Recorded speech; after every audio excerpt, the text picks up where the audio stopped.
What's up, everybody? Shifting 9, back again, more race car stuff. We got Kyle back with his 370Z. What do we got today, Kyle? Today, we have Z1 motorsports intakes going in. So, I have my tune on Tuesday. Got to get these bad boys slapped in before I go down. So, we're going to be putting in Z1 intakes. Going to pull out the stock boxes because they tend to get heat soaked from being inside the motor bay at all times. We're gonna have to pull off our cross member here, brace, pull off the bumper, and those intakes end up right back in here. Let's get this bumper and let's get her all apart, huh? Yep, let's do it. Woo! Woo.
Alright guys, so we got all the old stuff out here, so we had to come take the front bumper off, we had to take the bumper support off.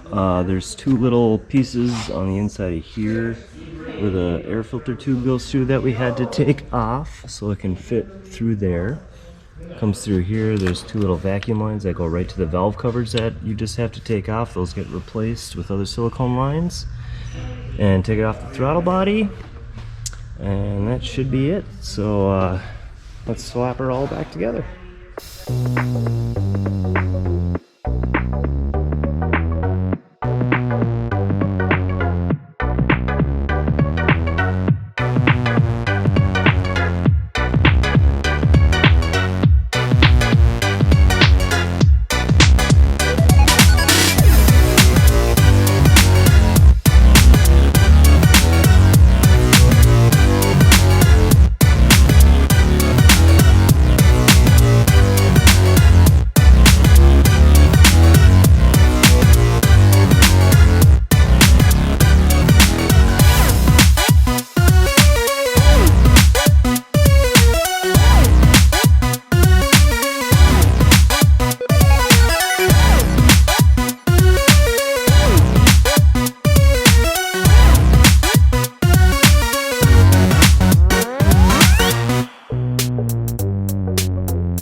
guys, we got everything in.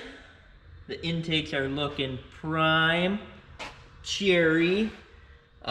Me being my forgetful self, I left my keys at the house. So unfortunately, I can't give you a fire up tonight, but I'd have to say, all in all, Dex did a great job. Woo! It didn't look like it was crazy hard to do, but there was a little bit of stuff in it. You know, you gotta remove the front bumper, you gotta remove all the bracketry, and do a few minor modifications, but all in all, I'm super happy with the way it looks, and I appreciate the Dexter for helping me. You know it. All right. Well, that about wraps it up for tonight. Until next time. Peace out. What's up, everybody? Shift at 9 back. We got Kyle's 350Z again, because we're going to put some more goodies on it, aren't we? Please don't call it a 350 ever again. I'll start.